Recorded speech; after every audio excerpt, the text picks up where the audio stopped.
늙은 게 뭘 믿고 버텨? 자식도 없고 볼품도 없는 것이. 환갑을 바라보는 본처가 젊은 첩에게 안방을 빼앗겼습니다. 별채 골방으로 쫓겨난 처지였지요.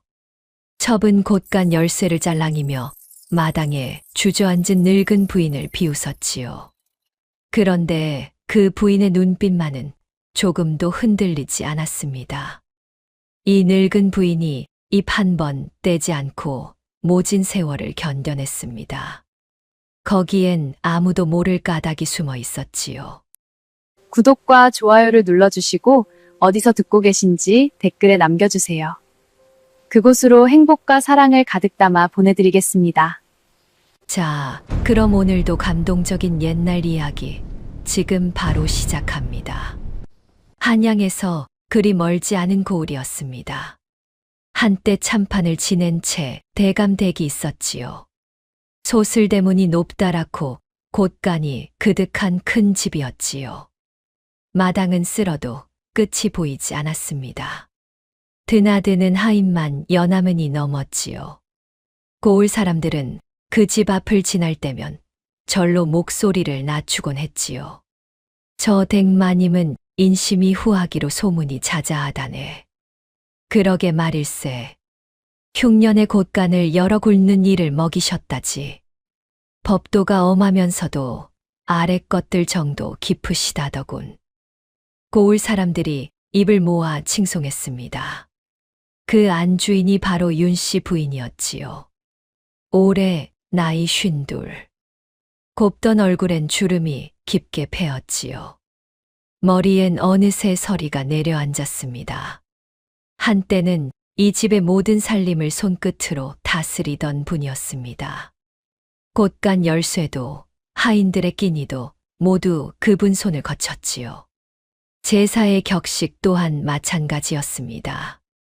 그러나 지금은 그 큰 집 한 구석, 별채 골방에 밀려나 있었지요. 방이라고 부르기도 민망한 곳이었지요. 벽에선 찬바람이 새어들었습니다. 장판은 군데군데 들떠 있었지요. 한겨울에 군불도 안 떼주다니 이게 사람 사는 방인가? 이런 데서 사람이 어찌 산단 말인가? 지나가던 늙은 종 삼돌이가 혼잣말처럼 중얼거렸습니다. 한때 안주인이던 분이 머물 자리였습니다. 누구도 믿지 못할 곳이었지요. 윤씨 부인은 그 방에서 빛바랜 무명옷을 입고 지냈습니다. 저고리는 군데군데 기운 자국이 있었지요. 치맛단은 닳아 헤어져 있었습니다. 비단은커녕 성한 무명 한 벌이 없었습니다. 그래도 부인은 아침마다 옷매무새를 단정히 했지요. 흐트러진 머리를 빗어 낡은 나무 비녀를 꽂았습니다. 마님, 이런 데서 니 보는 이도 없는데 뭘 그리 매만지십니까? 삼돌이가 안쓰러운 듯 물었습니다. 사람이 처지가 궁하다고 마음까지 궁해서야 쓰겠는가? 부인은 그렇게 답하고는 비녀를 단단히 여몄지요. 누가 보아주는 이 하나 없었지요. 그런 골방에서도 부인은 흐트러지는 법이 없었습니다. 이 집의 안방을 차지한 사람은 따로 있었지요. 제 대감이 늙음하게 들인 젊은 첩, 매향이었습니다. 매향은 올해 31였지요. 얼굴이 곱고 화사했습니다. 짙은 눈썹의 입술은 늘 붉었지요. 비단 치마 저고리를 갈아입고 금붙이 놀이개를 달았습니다. 머리엔 값진 떨잠이 흔들렸지요. 누가 보아도 안주인 행세였습니다. 매향에게는 아들이 하나 있었습니다. 채 대감의 씨를 받아 낳은 서자, 채봉이었지요. 올해 16이었습니다. 매향은 그 아들을 등에 업고 이 집의 주인 자리를 노렸지요. 그러던 어느 날, 채 대감이 자리에 눕고 말았습니다. 연세가 60을 넘긴 데다 본디 약하던 몸이 급히 기울었지요. 의원이 드나들고 탕약 냄새가 집안에 가득했지만 대감은 좀처럼 자리를 털고 일어나지 못했습니다. 그 며칠 사이 매향의 기세는 하늘을 찌를 듯 했지요. 약은 내가 올릴 테니 다들 물러가 있게.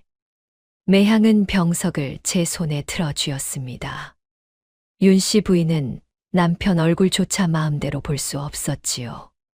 잠시 들어가 뵙겠네. 길을 비켜주게. 부인이 병석 앞에서 청해도 매향의 몸종이 길을 막아섰습니다. 작은 마님께서 아무도 들이지 말라 하셨습니다. 부인은 닫힌 문 앞에서 발길을 돌릴 수밖에 없었지요. 골방에 갇힌 듯 그저 별채에서 숨죽이고 있을 뿐이었습니다. 그러던 어느 새벽 대감이 끝내 숨을 거두었지요. 집안에 곡소리가 울려 퍼졌습니다. 하인들은 흰 천을 둘렀고 마당엔 조문객의 발길이 이어졌지요. 윤 씨 부인은 빈소 앞에서 소리 없이 눈물을 떨구었습니다. 한평생 곁을 지킨 사람이었지요. 늙음하게 첩을 들여 마음을 아프게 했어도 여전히 지압이었습니다. 먼저 가시는구려. 부인은 영전에 술 한 잔을 올리며 그렇게만 읊조렸지요. 그런데 발인이 끝나기가 무섭게 매향이 본색을 드러냈지요. 이보시오, 별채 마님. 매향이 부인을 찾아온 것은 49제도 끝나기 전이었습니다. 손에는 곧간 열쇠 꾸러미가 들려 있었지요. 매향은 그것을 일부러 짤랑짤랑 흔들었습니다. 이제 이 집 살림은 내가 맡기로 했소. 대감께서 눈 감기 전에 다 정해 두신 일이오. 윤 씨 부인이 고개를 들었습니다. 그게 무슨 말인가? 대감께서 언제 그런 말씀을? 언제기는 마님 안 계신 자리에서 하셨으니 모를 밖에. 내 두 귀로 듣기 전엔 믿을 수 없네. 믿고 안 믿고는 마님 사정이고. 자식도 없는 늙은이가 무슨 안주이뇨? 이 집엔 내 아들 채봉이가 있소. 대감의 핏줄은 그 아이뿐이지. 매향의 입꼬리가 비틀려 올라갔지요. 마님은 이제 별채에 가만히 계시오. 끼니나 거르지 않게 해드릴 테니 그걸로 됐지 않소. 윤 씨 부인은 아무 말도 하지 않았습니다. 다만 매향을 가만히 바라볼 뿐이었지요. 그 침묵이 도리어 매향의 비위를 건드렸습니다. 왜 억울하시오? 억울하면 어디 가서 하소연이라도 해보시구려. 매향이 한 발짝 다가섰지요. 누가 늙은 본처 편을 들어줄 것 같소. 세상은 핏줄 가진 사람 편이요. 매향은 그렇게 쏘아붙이고는 휙 돌아섰습니다. 치맛자락이 거칠게 휘날렸지요. 세상은 핏줄 편이라. 윤 씨 부인은 그 뒷모습을 바라보며 나직이 되뇌었습니다. 그래, 핏줄이지. 바로 그 핏줄 때문이란다. 부인의 입가에 알듯 말듯한 빛이 스쳤지요. 그러나 곧 다시 늙은 그림자처럼 고개를 숙였습니다. 그날 이후 부인의 처지는 하루가 다르게 비참해졌지요.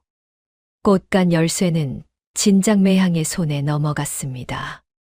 부인의 밥상은 식은 보리죽 한 그릇으로 줄었지요.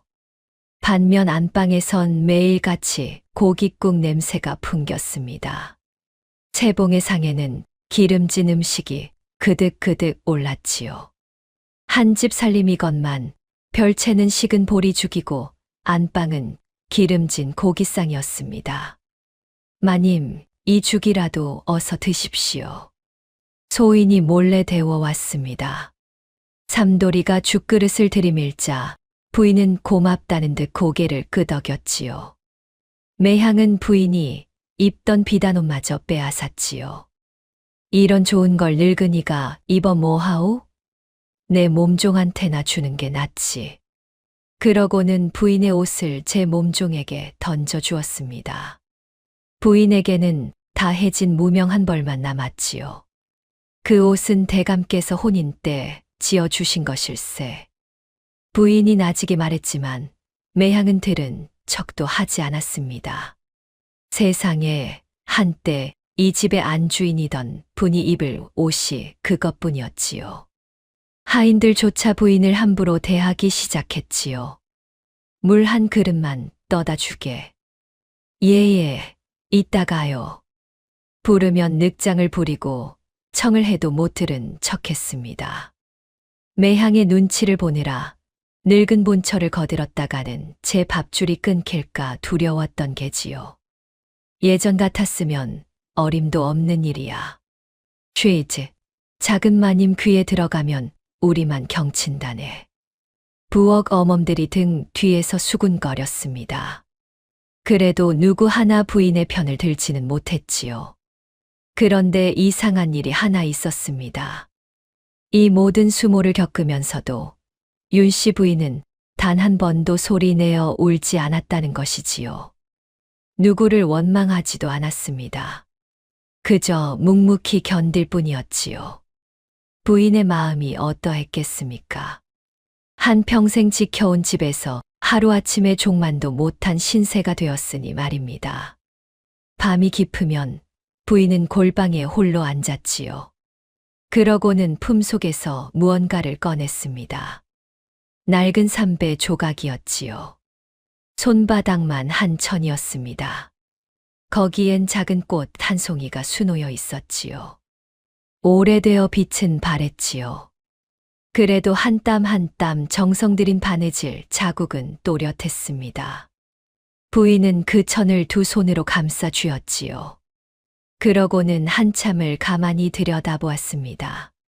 그 천이 부인에게 어떤 의미인지 이 집의 누구도 알지 못했지요. 그저 늙은이가 품고 다니는 헝겊 쪼가리쯤으로 여겼습니다. 매향은 그것을 볼 때마다 코웃음을 쳤지요. 그 더러운 걸레짝은 또 뭐요? 늙으면 별 청승을 다 떠는구려. 이건 내게 목숨 같은 것일세. 부인이 천을 꼭 감싸 쥐며 답했습니다. 목숨, 다 떨어진 헝겊 쪼가리가 목숨이라니. 별소리를 다 듣겠네. 매향은 코웃음을 치며 돌아섰지요. 하지만 부인은 그 천을 결코 손에서 놓지 않았습니다. 잠을 잘 때도 품에서 떼지 않았지요. 마당 한 구석에는 늙은 종 하나가 있었습니다. 이 집에서 평생을 늙은 삼돌이라는 사내였지요. 다른 하인들과 달리 삼돌이만은 여전히 부인을 마님이라 불렀습니다. 어느 저녁 삼돌이가 부인의 골방 앞을 지나다 조심스레 말을 건넸지요. 마님, 이러다 정말 큰일 나시겠습니다. 저 작은 마님 기세가 보통이 아닙니다. 차라리 친정으로 잠시 몸을 피하시는 게 어떻겠습니까? 부인은 고개를 저었습니다. 아닐세. 나는 이 집을 떠나지 않네. 하지만 마님, 이 댁에 무슨 미련이 남으셨다고 이 고생을 사서 하십니까? 부인은 잠시 말이 없었지요. 그러고는 나직이 입을 열었습니다.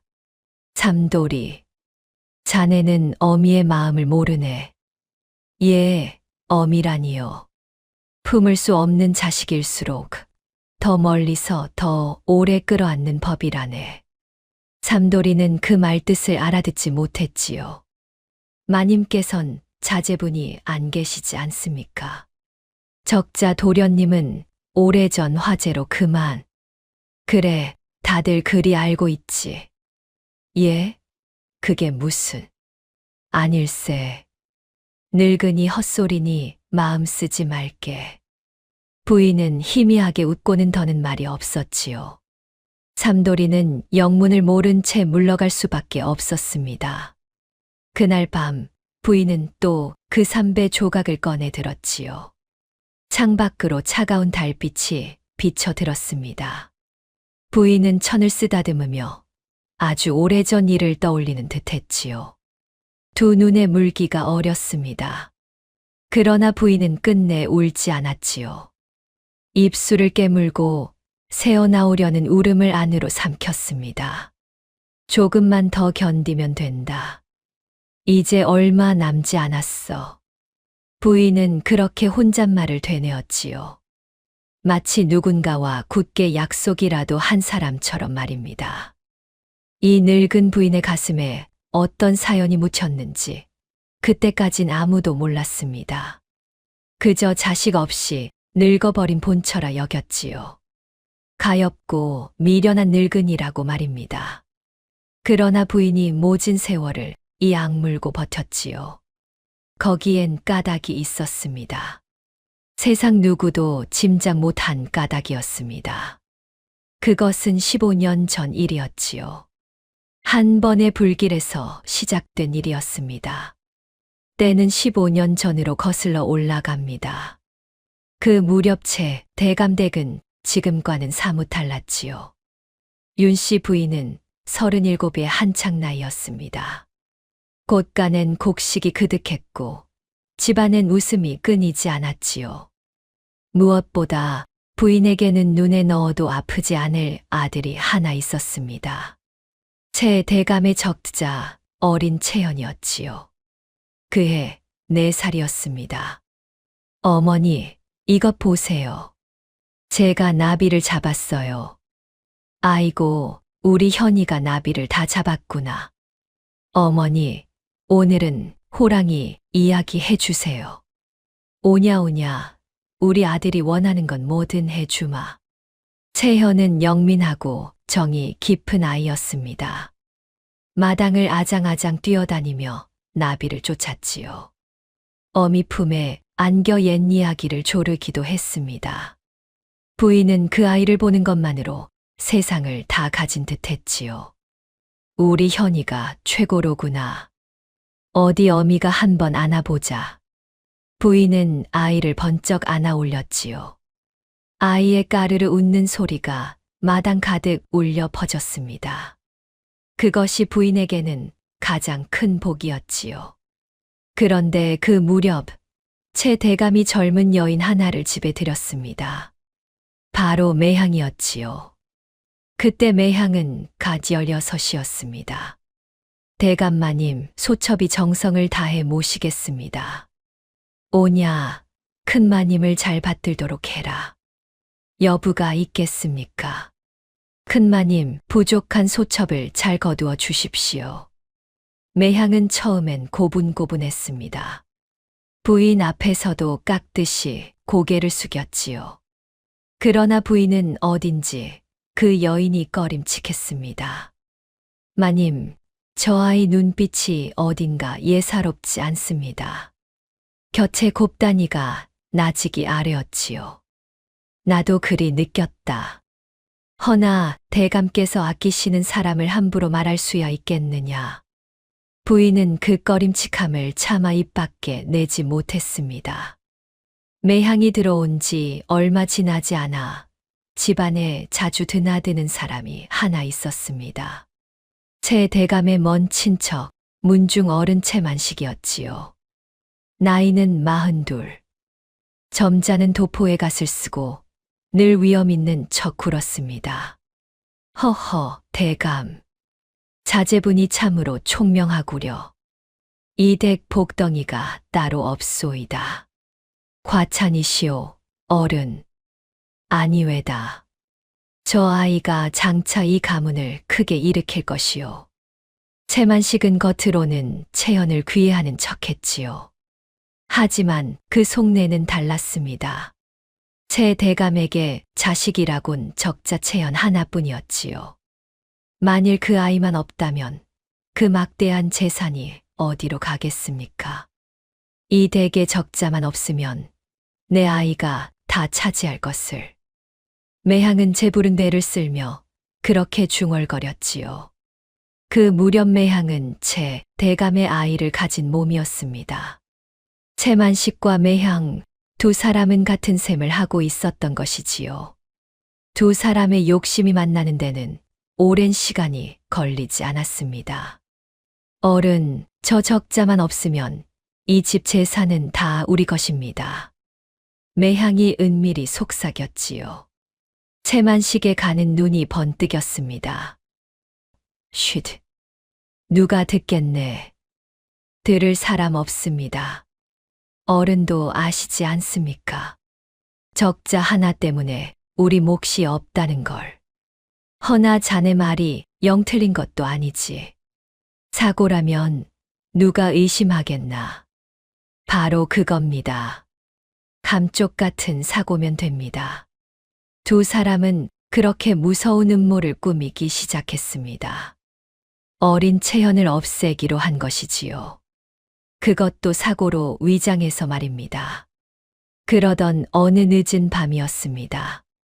채연이 자던 별당에서 갑자기 불길이 치솟았지요. 불이야, 불이야. 하인들의 다급한 외침이 집안을 뒤흔들었습니다. 검붉은 불길이 별당을 집어삼키며 하늘로 솟구쳤지요. 매캐한 연기가 사방으로 번졌습니다. 그 별당에는 어린 채연이 홀로 잠들어 있었지요. 현아, 내 아들 현아. 윤씨 부인은 맨발로 뛰쳐나왔습니다. 불길 속으로 뛰어들려는 부인을 하인들이 죽을 힘을 다해 붙들었지요. 마님, 아니 됩니다. 들어가시면 죽습니다. 놓아라. 내 아들이 저 안에 있단 말이다. 부인은 머리를 풀어 헤친 채 울부짖었습니다. 그러나 불길은 이미 별당을 통째로 삼키고 있었지요. 누구도 그 안으로 들어갈 수 없었습니다. 이윽고 별당이 무너져 내렸습니다. 불티가 밤하늘로 흩어졌지요. 이제 다 틀렸네. 도련님을 어찌 구한단 말인가. 불길이 저리 거센데 어찌 아이고 도련님. 사람들은 모두 고개를 떨구었습니다. 가엾어라 그 어린 도련님이 그만. 날이 밝자 사람들은 모두 어린 채연이 불에 타 죽었다고 믿었습니다. 무너진 잿더미 속에서 아이의 흔적을 찾을 수 없었으니까요. 채 대감은 식음을 전폐하고 자리에 누웠습니다. 집안은 깊은 슬픔에 잠겼지요.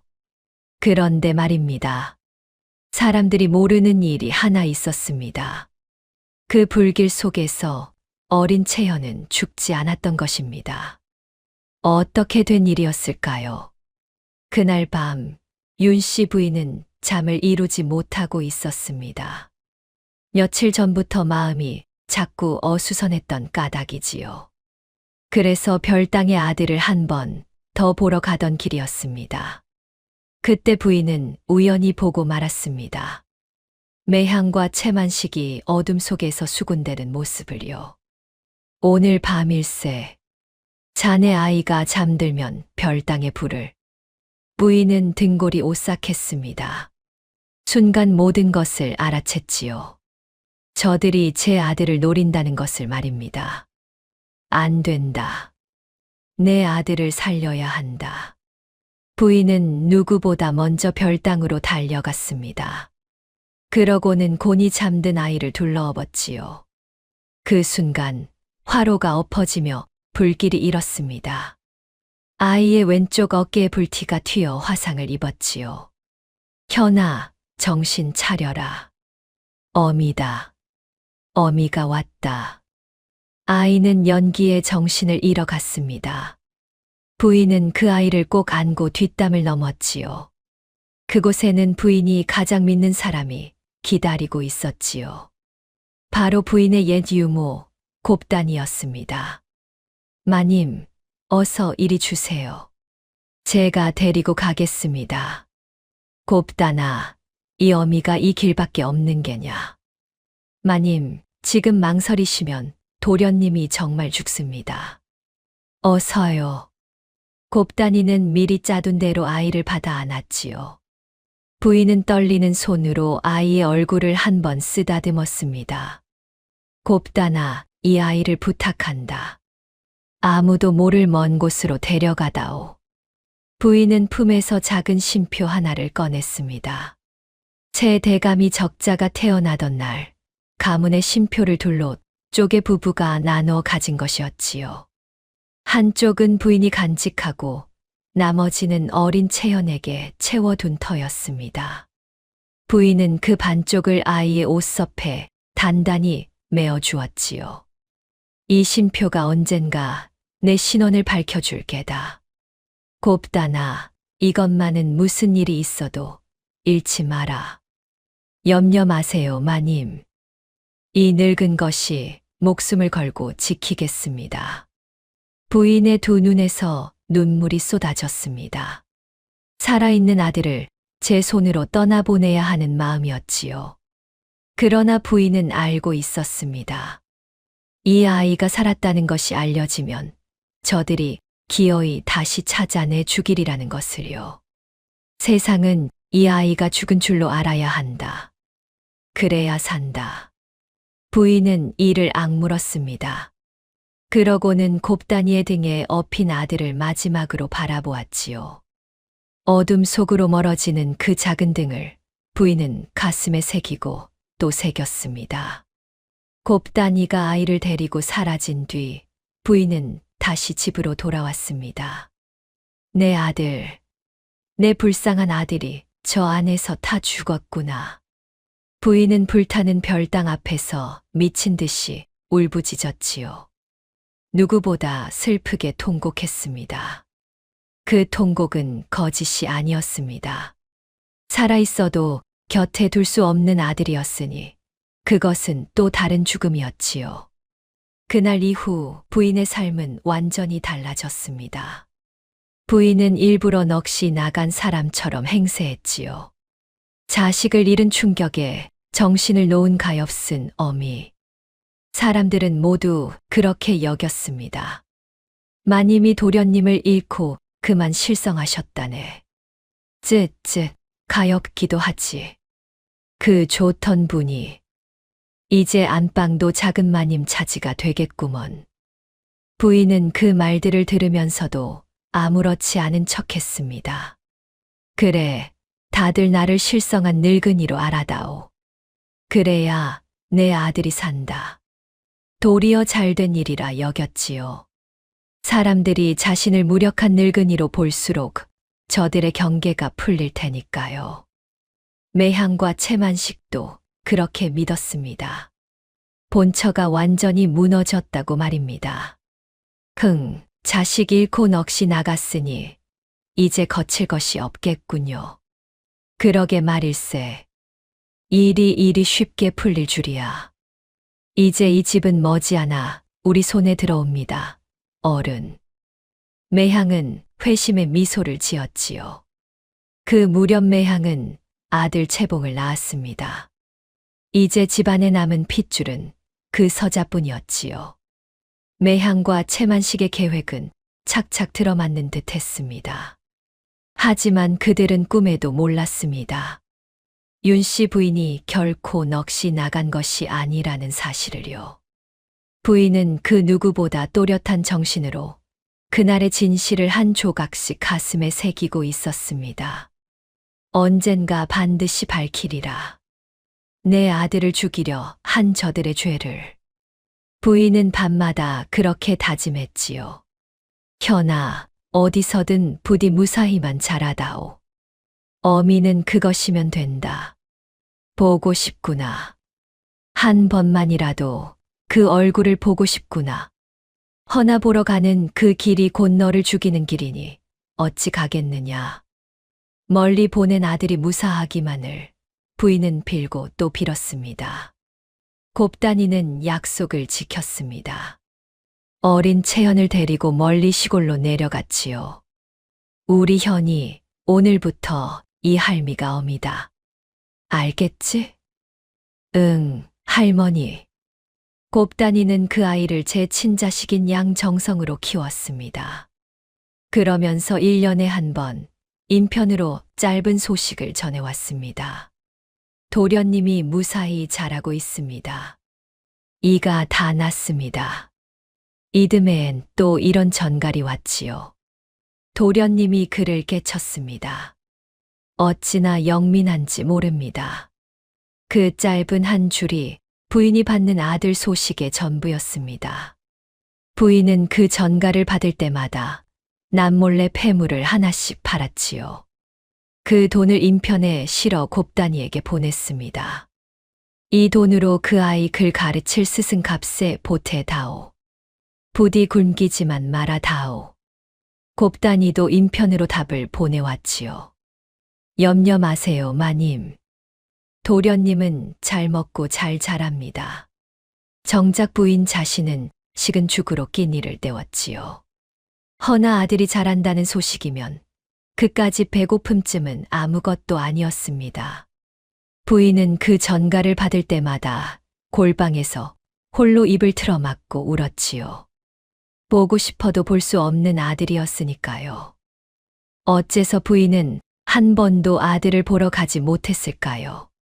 거기엔 그럴 수밖에 없는 까닭이 있었습니다. 매향과 채만식은 여전히 의심을 거두지 않았습니다. 혹여 그 아이가 살아있지는 않은지 늘 촉각을 곤두세웠지요. 만일 부인이 어느 마을로 한 번이라도 발걸음을 한다면 그 길이 곧 아이의 거처를 알리는 셈이었습니다. 마님은 절대 저를 찾아오시면 안 됩니다.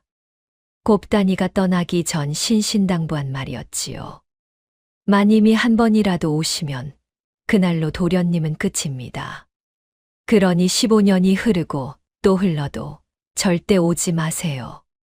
제가 키우겠습니다. 부인은 그 약속을 뼈에 새겼습니다.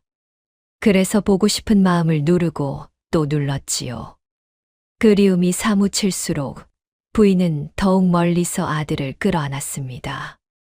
세월이 흘렀습니다. 한 해, 두 해, 어느덧 15년이 지났지요. 그 사이 채 대감은 늙어갔고 매향의 기세는 점점 더 높아졌습니다.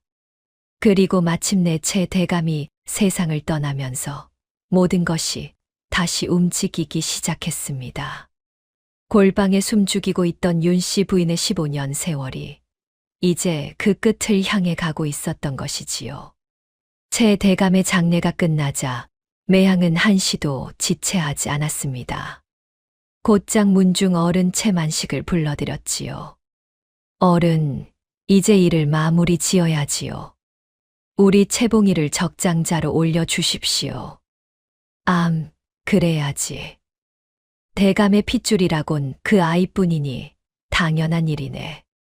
채만식은 거드름을 피우며 고개를 끄덕였지요. 15년을 기다린 보람이 있구려. 다 어른께서 도와주신 덕분이지요.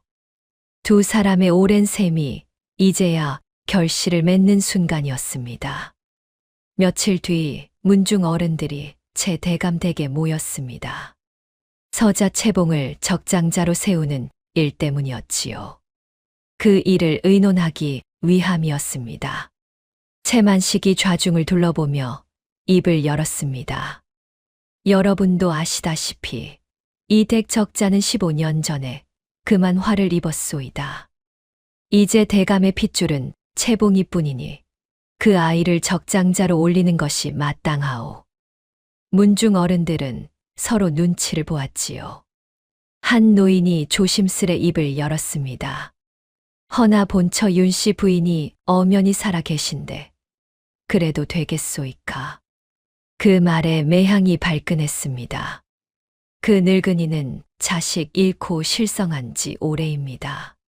살림 하나 제대로 못하는 사람이 무슨 안주인이란 말입니까? 매향은 곁에 선 아들 채봉을 앞으로 떠밀었지요. 보십시오. 이 아이가 대감을 꼭 빼닮지 않았습니까? 이만한 핏줄을 두고 무얼 망설이신단 말입니까? 16 채봉은 영문도 모른 채 어른들 앞에 어색하게 섰습니다. 문중 어른들은 마지못해 고개를 끄덕이는 듯 했지요. 그때 매향이 한 가지 꾀를 냈지요. 윤씨 부인을 불러내 사람들 앞에서 망신을 주려 한 것입니다. 여봐라, 별채 마님을 모셔오너라. 잠시 후 윤씨 부인이 그 자리에 불려 나왔습니다. 빛바랜 무명옷에 초라한 행색이었지요. 좌중의 눈길이 일제히 부인에게 쏠렸습니다. 마님, 어디 말씀 좀 해보시오. 채봉이를 적장자로 올리는데 이해 없으시지요? 좌중의 시선이 부인에게 쏠렸습니다. 부인은 잠시 침묵하다가 천천히 입을 열었지요. 이에 있네. 순간 매향의 얼굴이 일그러졌습니다. 무엇이라? 실성한 늙은이가 무슨 이의가 있다는 거요. 적장자를 세우는 일은 가문의 대사일세. 어찌 이리 급하게 정한단 말인가. 더구나 죽은 적자의 일도 아직 석연치 않은 구석이 많거늘. 부인의 말은 또박또박했습니다. 실성한 사람의 말이 아니었지요. 문중 어른들의 눈빛이 흔들렸습니다. 채만식이 황급히 끼어들었습니다. 부인, 무슨 말씀이요? 그 일은 다 끝난 일이외다. 어린 도련님이 불에 타 돌아가신 게 어디 의심할 일이요? 불에 탔다면 어찌 시신 한 조각 나오지 않았단 말이요? 부인의 한마디에 좌중이 술렁였지요. 채만식의 이마에 식은땀이 맺혔습니다. 그건 불길이 워낙 거세어 흔적도 없이 사라지는 불이 어디 있단 말이오? 부인의 목소리는 낮았지만 또렷했지요. 좌중이 다시 웅성거렸습니다. 듣고 보니 그도 그렇구먼. 시신도 없이 장사를 지냈다는 게요. 그러게 말일세.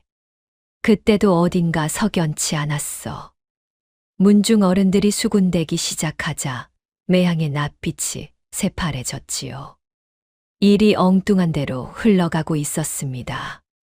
부인이 한 발 더 밀어붙이자 매향이 다급히 소리쳤습니다.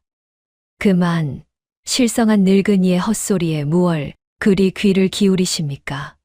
어른들, 그냥 결정하시지요. 매향은 억지로 이를 밀어붙였지요.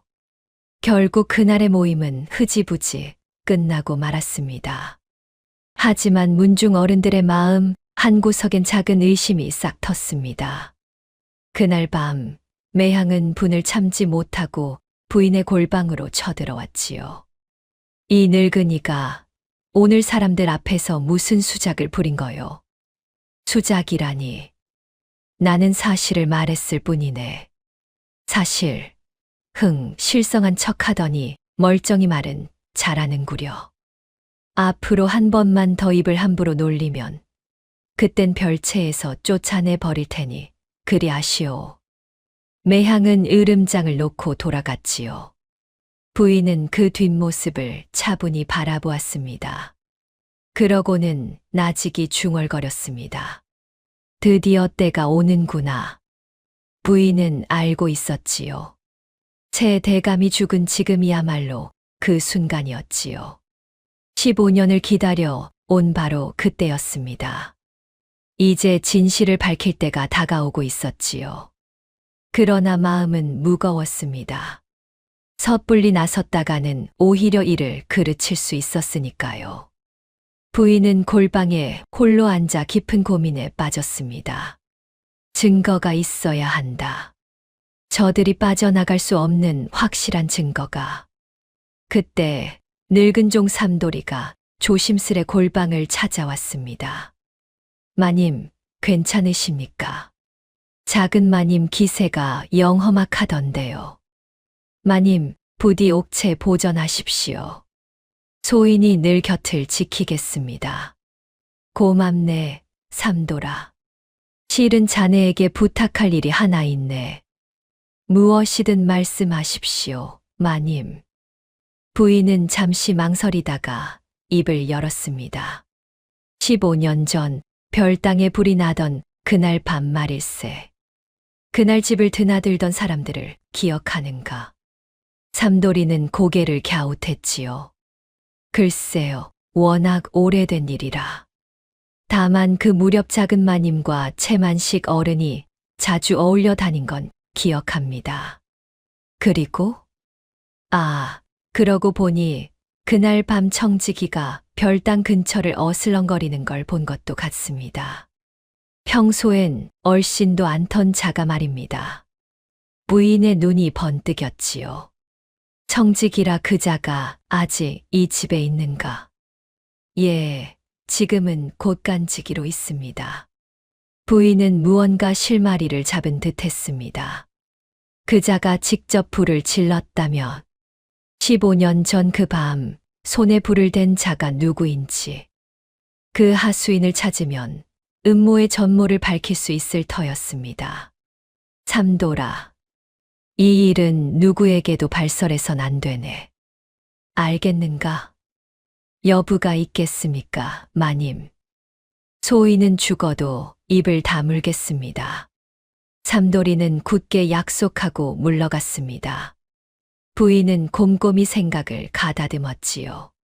청지기를 함부로 다그칠 수는 없었습니다. 그자가 매향에게 일러 바치기라도 하면 모든 일이 들통날 테니까요. 천천히 그자가 스스로 입을 열도록 만들어야 한다. 부인은 또한 멀리 있는 곱단이에게도 기별을 넣어야 했지요. 그날의 일을 아는 이는 곱단이뿐이다. 허나 그 연락마저도 매향의 눈을 피해야 했습니다. 곱단이가 그날의 일을 증언해 준다면 허나 그 아이의 안전이 먼저다. 부인은 한숨을 내쉬었지요. 풀어야 할 매듭이 한둘이 아니었습니다. 그러나 이상하게도 부인의 마음 한구석엔 희미한 빛이 비쳤지요. 15년을 짓눌러 온 어둠이었지요. 그 속에서 마침내 한 줄기 길이 보이는 듯했습니다. 부인은 다시 홀로 남아 깊은 생각에 잠겼지요. 증거를 모으는 일은 결코 쉽지 않을 터였습니다. 매향과 채만식의 눈을 피해야 했지요. 무엇보다 멀리 있는 아들의 존재가 들통나서는 안 되었습니다. 한 걸음만 잘못 디뎌도 모든 것이 물거품이 될 판이었지요. 조급해서는 안 된다. 15년을 기다렸는데 마지막에 그르칠 수야 없지. 부인은 스스로를 다잡았습니다. 그러고는 품속의 삼배 조각을 꺼내 들었지요. 죽은 줄로 알려진 아들의 베넷저고리에서 떼어낸 것이었지요. 어머니의 손바느질이 담긴 천이었습니다. 현아, 조금만 더 기다리거라. 어미가 반드시 내 자리를 찾아주마. 부인의 두 눈에 굳은 결의가 서렸지요. 15년을 견뎌온 것은 바로 이 순간을 위해서였습니다. 이제 더는 숨어 울지 않으리라. 내 손으로 저들의 죄를 낱낱이 밝히고 내 아들을 떳떳이 이 집의 주인으로 세우리라. 부인은 자리에서 천천히 일어섰습니다. 굽었던 등이 조금은 펴진 듯 했지요. 기다려라, 매향이, 채만식이. 너희가 15년 전에 묻은 죄 내가 기어이 파헤치고 말 테니. 골방의 차가운 공기 속에서도 부인의 눈빛만은 형형하게 빛났습니다. 그 무렵 부인은 또 하나의 결심을 했지요. 더는 실성한 척 숨어 지내지 않기로 한 것이었습니다. 물론 대놓고 나서지는 않을 것이었습니다. 다만 저들이 눈치채지 못하게 할 셈이었지요. 천천히 한 걸음씩 진실로 나아가기로 했습니다. 이제 윤씨 부인은 더 이상 무력하게 당하기만 하는 늙은이가 아니었지요. 15년간 가슴에 묻어둔 한을 마침내 풀어낼 때가 온 것입니다. 그러나 그 길이 얼마나 험난할지 그때의 부인은 미처 다 알지 못했지요. 매향과 채만식은 결코 호락호락한 자들이 아니었으니까요. 그리고 부인이 미처 생각지 못한 곳이었지요. 거기서 뜻밖의 인연이 다가오고 있었습니다. 바로 멀리서 자라난 그 아들이었지요. 한편 이 이야기에는 또 한 사람의 주인공이 있었습니다. 바로 멀리 시골에서 자라난 청년이었지요. 곱단이 손에 자란 청년은 올해 19이었지요. 이름은 현이라 했습니다. 다만 제 진짜 출생은 까맣게 몰랐지요. 청년은 훤칠한 키에 단정한 이목구비를 지녔습니다. 눈매가 다부지고 마음씨가 고닫지요. 현이 저 녀석은 어디서 저런 귀티가 나는지 몰라. 동네 사람들이 입을 모아 그리 말하곤 했습니다. 다만 형편이 넉넉지 못해 청년은 어려서부터 장사를 거들며 컸지요. 할머니, 이번 장에 약재를 떼다 한양에 내다 팔아보렵니다. 오냐, 우리 현이가 어느새 일이 컸구나. 부디 몸 조심하거라. 염려 마세요. 다녀와서 할머니 드릴 약도 지어 오겠습니다. 이 녀석아, 늙은이 약은 무슨 내 입에 들어갈 것이나 챙기려무나. 할머니가 계셔야 제가 삽니다. 할머니는 제겐 어머니나 다름없는 분 아닙니까? 그 말에 곱다니의 눈가가 붉어졌지요. 차마 못한 말이 목구멍까지 차올랐습니다. 그래, 이 할미가 내 곁에 오래오래 있으마. 약조하셨습니다, 할머니. 어디 가시면 안 됩니다. 오냐, 약조하마. 곱다니는 청년을 대견해하면서도 늘 노심초사했지요. 그 출생의 비밀을 아는 이는 곱다니뿐이었으니까요. 허나 때가 되기 전엔 입을 열 수 없었습니다. 청년은 약재며 잡화를 떼다 한양 저작거리에 내다 파는 행상이었지요. 이 약재가 아주 좋은 것이요. 한번 보시오. 오, 그래. 값은 얼마인가? 싸게 드리리다. 단골이 되시면 더 깎아 드리지요. 부지런하고 셈이 밝아 청년의 장사 수완은 제법이었습니다. 그러던 어느 날 청년이 저작거리에서 물건을 파는데 난데없이 소동이 벌어졌지요. 도둑이야, 저놈이 내 폐물을 훔쳤다. 도둑이야, 거기 서라. 행색깨나 하는 양반 하나가 삿대질을 하며 소리쳤습니다. 그 손끝이 가리킨 곳엔 마침 곁에 서 있던 청년이 있었지요. 예, 소인이 무얼 훔쳤단 말입니까? 내 이놈 시치미를 떼느냐? 소인은 정말 모르는 일입니다. 청년은 영문을 몰라 어리둥절했습니다. 그러나 양반은 막무가내였지요. 시치미 떼지 마라. 방금 내 곁을 스친 게 너 아니냐? 여봐라, 저 도둑놈을 잡아라. 이 도둑놈, 어디서 남의 물건에 손을 대. 순식간에 사람들이 청년을 둘러쌌습니다. 누군가 멱살을 잡고 누군가는 발길질을 했지요. 억울합니다. 소인은 정말 아닙니다. 닥쳐라, 도둑놈이 무슨 변명이냐. 제발 소인의 말을 들어 주십시오. 아이고, 저 떠돌이 행상이 도둑질을 했다는구먼. 매를 쳐서 관하로 끌고 가야지. 구경꾼들이 수군대며 모여들었습니다. 청년은 억울함에 목이 메었지요. 소인은 정말 아무것도 훔치지 않았습니다. 믿어 주십시오. 그러나 아무도 들으려 하지 않았지요. 낯선 행상의 말을 누가 믿겠습니까? 관아에 끌려가면 곤장을 맞고 죽을 판이었습니다. 바로 그때였습니다. 잠깐 멈추시오. 군중 사이를 헤치고 한 늙은 부인이 나섰지요. 빛바랜 무명옷을 입은 초라한 행색의 노인이었습니다. 다름 아닌 윤씨 부인이었습니다. 마침 심부름으로 저작거리에 나왔다가 그 광경을 본 것이지요. 이 늙은이가 한 말씀 올리겠소. 그 폐물 정말 이 사람이 훔쳤다면 어찌 아직 여기 서 있겠소. 부인의 목소리는 차분했지만 또렷했습니다. 사람들의 시선이 부인에게 쏠렸지요. 훔친 자라면 진작 달아났을 것이요. 이 사람을 보시오. 도망칠 생각은커녕 억울하다 외치고만 있지 않소. 양반이 발끈했습니다. 늙은이가 무얼 안다고 참견이요. 분명 이놈이 훔쳤소. 그러면 이 사람의 소매를 뒤져보시오. 폐물이 나오면 내가 대신 벌을 받으리다. 흥, 늙은이가 큰 소리를 치는구먼. 좋소, 뒤져 봅시다.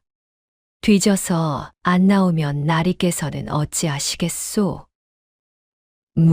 무어라?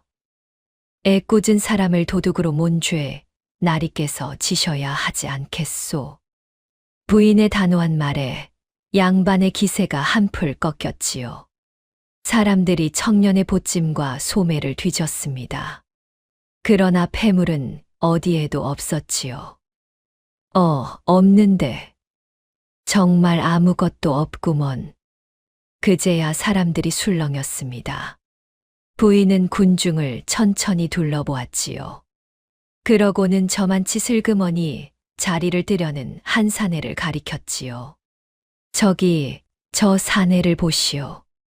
아까부터 안절부절 못하며 빠져나가려 하지 않소. 누구 말이오? 방금 슬그머니 돌아서던 저 사람 말이오. 떳떳하면 어찌 자리를 피하겠소. 저 사람은 또 무슨, 붙잡아라, 도망친다. 사람들이 그 사내를 붙잡아 뒤지자 과연 양반의 폐물이 나왔습니다. 진짜 도둑은 따로 있었던 것이지요. 아니, 이자가 진짜 도둑이었구먼. 하마터면 애꿎은 사람을 잡을 뻔했네. 저 늙은 부인 아니었으면 큰일 날 뻔했어. 구경꾼들이 입을 모아 부인을 칭찬했지요. 이보게, 자네는 가도 좋네. 감사합니다. 청년은 그제야 풀려났습니다. 온몸이 떨리고 다리에 힘이 풀렸지요. 청년은 자신을 구해준 늙은 부인 앞에 털썩 주저앉았습니다. 어르신, 정말 감사합니다. 어르신이 아니었으면 소인은 꼼짝없이 죽을 뻔했습니다. 별말을. 억울한 사람을 보고 어찌 그냥 지나치겠나. 조남이라도 알려주십시오. 이 은혜는 평생 잊지 않겠습니다. 청년이 간절히 청했지만 부인은 손사래만 쳤습니다. 늙은이가 주제넘게 참견했을 뿐일세. 어서 가보게. 부인은 그렇게 말하고는 돌아섰지요. 그런데 그 순간 부인의 품에서 무언가가 툭 떨어졌지요. 진흙탕에 떨어진 것은 낡은 삼배 조각이었습니다. 청년은 얼른 그것을 주워 들었습니다. 흙을 털어보니 작은 꽃 한 송이가 수놓인 천이었지요. 어르신, 이것을 떨어뜨리셨습니다. 청년이 두 손으로 공손히 천을 건넸지요. 부인이 받아드는 순간 청년의 얼굴을 보게 되었습니다. 그 순간 부인의 가슴이 철렁 내려앉았습니다. 그 청년의 얼굴이 어쩐지 낯설지 않았던 것입니다. 죽은 줄 알았던 제 아들이 살았다면 꼭 저만한 나이였을 터였지요. 부인은 자기도 모르게 그 얼굴을 한참 바라보았습니다. 어르신, 어디 편찮으십니까? 안색이 좋지 않으십니다.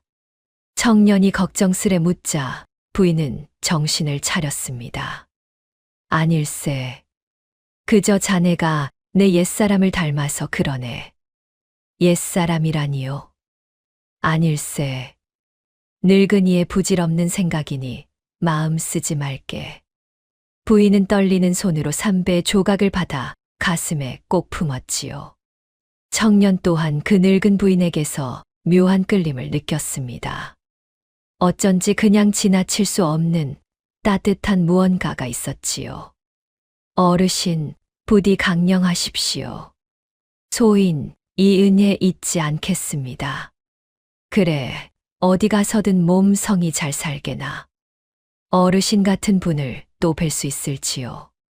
2년이 닿으면 또 보겠지. 어서 가게. 청년은 거듭 고개를 숙였습니다. 두 사람은 그렇게 헤어졌지요. 서로의 이름도 서로가 누구인지도 알지 못한 채 말입니다. 이상하다. 처음 뵌 분인데 어찌 이리 정이 가는 걸까? 청년은 멀어지는 부인의 뒷모습을 한참이나 바라보았지요. 핏줄이 핏줄을 알아본 한순간이었습니다. 그러나 두 사람 다 그 의미를 알지 못했지요. 그날 이후 청년은 그 늙은 부인을 잊을 수가 없었습니다. 아무도 나서지 않을 때 홀로 나서 준 사람. 제 목숨을 구해준 은인이었지요. 그 어르신은 어느 댁분이실까? 꼭 은혜를 갚아야 할 텐데. 시골로 돌아온 청년은 곱단이에게 그날 일을 들려주었지요. 할머니, 글쎄 어떤 늙은 어르신이 절 구해 주셨지 뭡니까? 늙은 어르신이라니 어느 댁 누구신데? 그건 모릅니다. 이름도 안 알려주고 그냥 가셨어요. 한데 어찌나 마음이 따뜻하던지 꼭 다시 뵙고 은혜를 갚고 싶습니다. 곱단이는 무심코 듣다가 가슴이 서늘해졌습니다. 설마 하는 생각이 스쳤지만 애써 눌렀지요. 그래 은혜를 입었으면 갚아야지. 우리 현이가 마음이 참 곱구나. 청년은 수소문 끝에 그 부인이 제 대감댁 별채에 사는 노부인이라는 것을 알아냈습니다. 한때 안주인이었으나 지금은 첩에게 밀려나 종만도 못한 신세라는 것도요. 한때 안주인이셨다는 분이 어찌 그리 험한 처지가 되셨단 말인가. 청년은 가슴이 아팠지요. 그 따뜻하던 어르신이 종만도 못한 대접을 받는다니 도무지 견딜 수가 없었습니다. 내가 비록 가진 것 없는 행상이나 받은 은혜는 갚아야지. 그래서 한양에 물건을 데려갈 때마다 그 댁 별채의 땔감이며 약재를 슬쩍 챙겨 두었지요. 이보시오. 이 땔감을 저 별채 노부인께만 갖다 드리시오. 값은 받지 않겠소. 값을 안 받겠다니 그게 무슨 소리요. 그저 그 어르신께 진 빚이 있어 그러오. 부디 안방 말고 별채에만 드리시오. 허, 별 희한한 장사꾼을 다 보겠네. 알겠소. 청년은 행여 자신이 드러날까 직접 나서지는 않았지요. 그저 멀찍이서 땔감이 별채로 들어가는 것을 지켜볼 뿐이었습니다. 윤씨 부인은 영문을 몰랐습니다. 어느 날부터인가 별채의 땔감이 쌓이고 몸이 아플 때면 약재가 놓여 있었으니까요. 이게 다 어디서 온 것인가? 웬 고마운 사람이 다 있구나. 곁에 있던 삼돌이가 고개를 갸웃했지요. 마님, 또 그 장사꾼이 놓고 갔답니다. 별채에만 갖다 드리라고요. 별채에만. 어인일로 이 늙은이를 그리 챙긴단 말이냐. 글쎄요, 통 이름도 안 밝힌다니 알 길이 없습니다. 고마운 사람일세. 언젠가 꼭 보답을 해야 할 텐데. 마님 인덕이 그만큼 두터운 게지요. 부인은 그저 어느 마음씨 좋은 장사꾼에 호의련히 했습니다. 그것이 제 아들의 손길인 줄은 꿈에도 몰랐지요. 어느 날 부인은 별채에 놓인 약재를 보며 삼돌이에게 일렀지요. 이 약재를 보낸 이를 한 번만이라도 보았으면 좋으련만. 다음에 오면 꼭 붙잡아 두겠습니다, 마님. 아닐세. 그 마음만으로 족하네. 부디 복 받을 사람일세. 이렇게 어미와 아들은 서로를 코앞에 두고도 알아보지 못한 채 인연을 이어가고 있었습니다. 어미는 아들을 옛사람 닮은 청년으로 여겼지요. 아들은 어미를 은혜로운 노부인으로만 알았습니다. 그러나 이 가느다란 인연이 훗날 모든 진실의 실마리가 될 줄을 그때는 아무도 몰랐지요. 청년이 그 댁에 물건을 데려 드나든 지도 여러 날이 지났습니다. 그러던 어느 저녁이었지요. 청년이 땔감을 지고 제 대감댁 담장 곁을 지나는데 안에서 날카로운 목소리가 들려왔습니다. 늙은 게 뭘 믿고 버텨. 자식도 없고 볼품도 없는 것이. 청년은 발걸음을 멈추었습니다. 어딘지 귀에 익은 다툼이었지요. 청년은 저도 모르게 담장 너머를 들여다보았습니다. 마당 한가운데 그 늙은 부인이 주저앉아 있었습니다. 다름 아닌 제 은인이었지요. 그 앞에서 화려한 차림의 여인이 삿대질을 하고 있었습니다. 이 늙은이가 또 어디서 헛소리를 하고 다닌다지. 죽은 적자가 어쩌고 저쩌고. 나는 사실을 말했을 뿐이네. 사실, 또 그 소리, 입을 다물지 못하겠소. 매향은 부인의 어깨를 거칠게 밀쳤지요. 부인이 마당 흙바닥에 나뒹굴었습니다. 앞으로 한 번만 더 그 입을 놀리면 그땐 정말 이 집에서 쫓아낼 테니 그리 아시오. 내 집에서 나를 쫓아내겠다는 말인가. 이 집이 어찌 마님 집이오. 이제 다 내 것인데. 저 어르신은. 청년은 두 주먹을 불끈 쥐었습니다. 제 목숨을 구해준 그 따뜻한 어르신이 짐승만도 못한 대접을 받고 있었지요. 피가 거꾸로 솟는 듯 했습니다. 청년의 눈에 핏발이 섰지요. 저런 몹쓸 어찌 사람을 저리 함부로 대한단 말인가. 청년은 당장이라도 담을 넘고 싶었습니다. 그러나 한낱 행상이 나선들 무슨 힘이 있겠습니까? 도리어 은인을 곤란하게 만들 뿐이었지요. 청년은 이를 악물었습니다. 그러고는 마음속으로 굳게 다짐했지요. 두고 보시오. 내 반드시 높이 올라 저 어르신의 한을 풀어드리리라. 청년의 두 눈에 굳은 결의가 서렸지요. 한낱 행상으로는 아무것도 할 수 없다.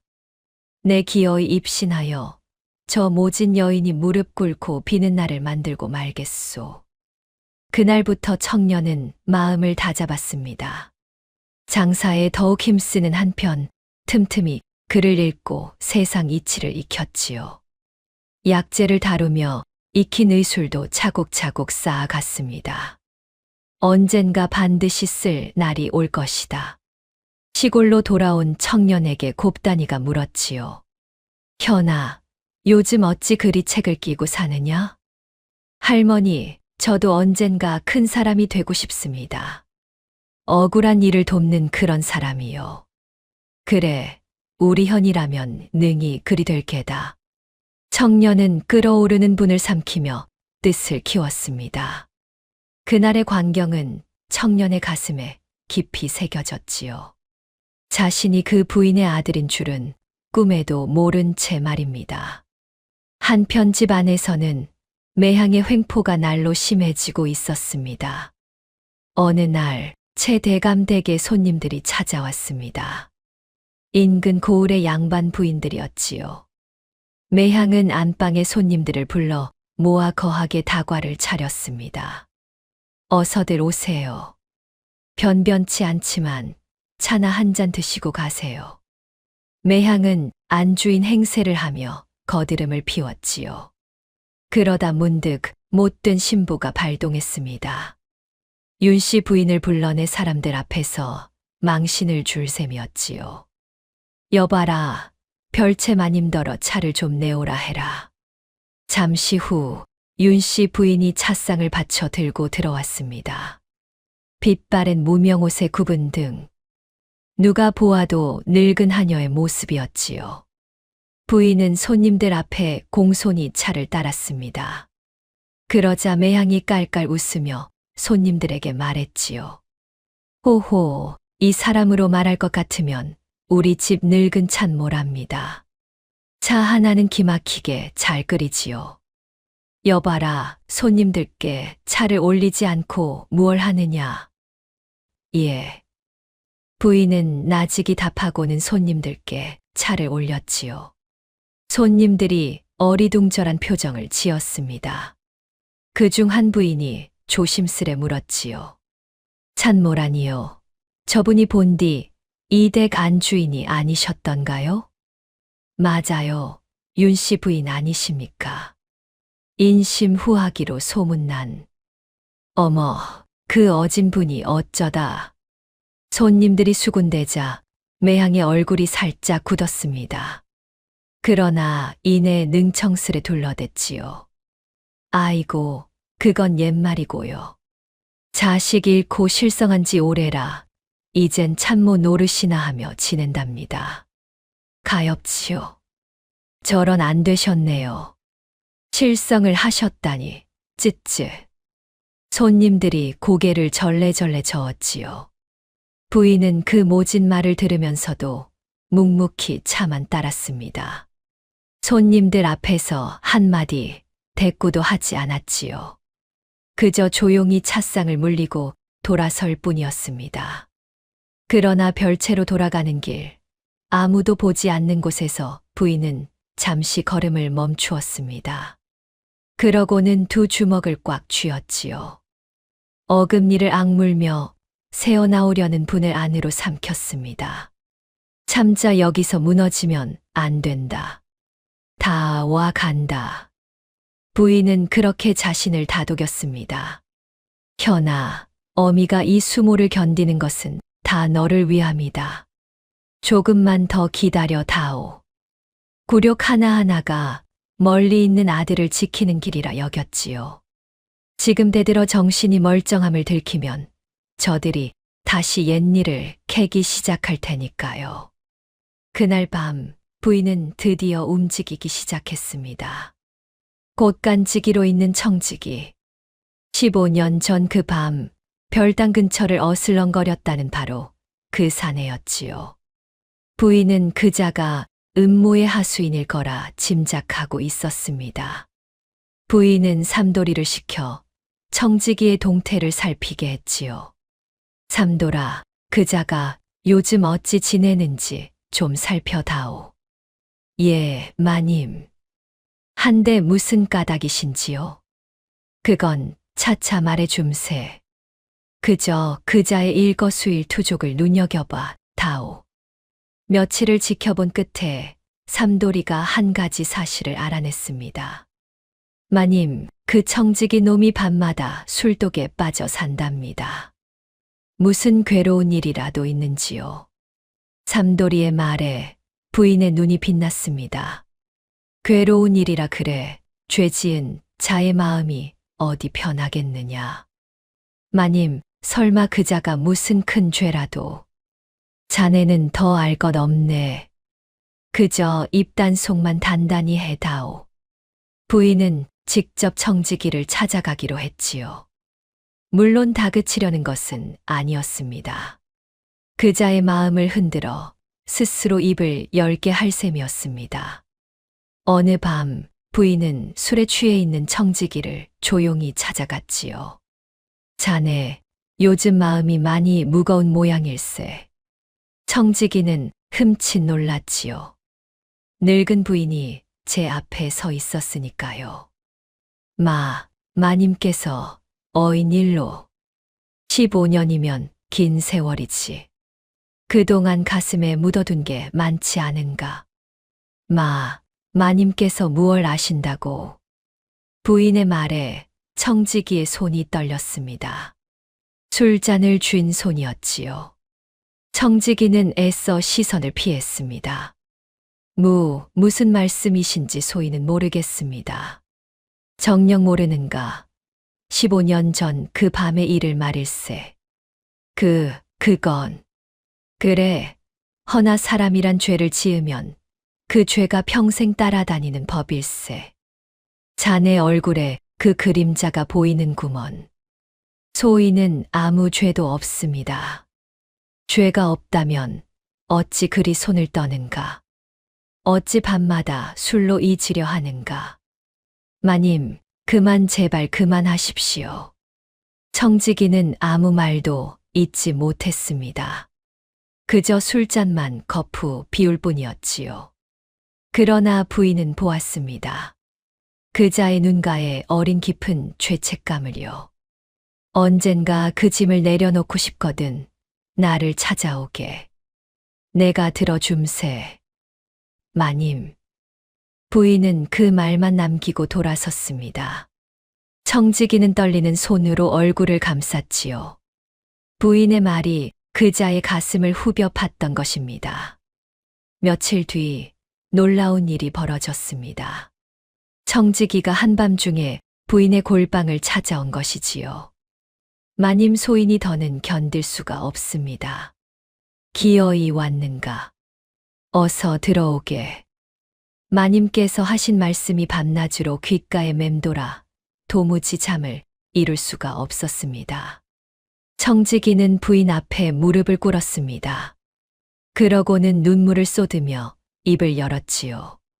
15년 전 그날 밤 별당에 불을 지른 것은 소인이었습니다. 부인의 가슴이 쿵 내려앉았습니다. 드디어 진실의 한 조각이 모습을 드러낸 것이지요. 누가 시켰는가? 누가 자네에게 그런 짓을 시켰는가? 작은 마님과 채만씨 어른이었습니다. 적자만 없애면 큰 돈을 주겠다 하여. 그래서 어린아이가 자는 별당에 불을 질렀단 말인가. 용서하십시오, 마님. 소인이 그만 돈에 눈이 멀어 그 어린 도련님을. 청지기는 통곡했습니다. 부인은 떨리는 손으로 그자의 어깨를 붙들었지요. 자네, 그 말을 다른 사람 앞에서도 할 수 있겠는가? 관아에서 문중 어른들 앞에서 말일세. 예, 마님. 이제 다 털어놓고 벌을 받겠습니다. 부인은 눈물이 차올랐습니다. 15년을 기다린 보람이 있는 듯 했지요. 고맙네. 정말 고맙네. 자네가 큰 결심을 해 주었네. 그러나 부인은 알지 못했습니다.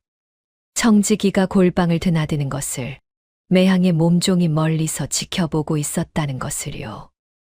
다음 날 아침 매향이 청지기를 불러들였습니다. 내 이놈 간밤에 별채에 다녀왔다지. 그것이. 그 늙은이에게 무슨 말을 짓거렸느냐. 바른 대로 고하지 못할까. 청지기의 얼굴이 새파랗게 질렸습니다. 아닙니다. 소인은 그저 시침이 떼지 마라. 내 놈이 무슨 짓을 했는지 내 다 안다. 매향의 눈이 독사처럼 번뜩였지요. 그러더니 돌연 말투를 부드럽게 바꾸었습니다. 하지만 이 일은 너 혼자 한 일이 아니지 않느냐. 일이 들통나면 불을 지른 내 놈이 가장 먼저 목이 달아날 게다. 그건 알고 있겠지? 청지기는 부들부들 떨었습니다. 자백하면 사주한 자들보다 직접 손을 댄 자신이 먼저 죽을 판이었지요. 게다가 내 놈 늙은 어미와 처자식은 어찌 되겠느냐. 내 손 하나면 그것들 목숨도 한순간이다. 매향은 가족까지 들먹이며 묵직한 돈주머니를 던졌지요. 입을 다물어라.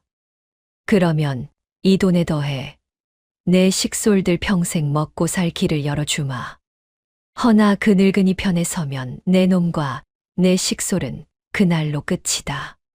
청지기는 돈주머니와 매향의 얼굴을 번갈아 바라보았습니다. 소인은 대체 어찌해야 합니까? 어렵게 생각할 것 없다. 그저 입만 다물면 돼. 허나 마님께 이미 다 말씀을. 그 늙은이 말을 누가 믿겠느냐? 실성한 노인의 헛소리일 뿐이지. 양심과 두려움 사이에서 청지기의 마음이 무너지기 시작했지요. 며칠 뒤 부인은 청지기를 다시 찾았습니다. 그러나 그 태도는 싸늘하게 변해 있었지요. 마님, 소인은 아무것도 모릅니다. 간밤의 말은 다 술김에 한 헛소리였습니다. 무어라. 그게 무슨 소린가? 자네가 분명 자백하지 않았는가?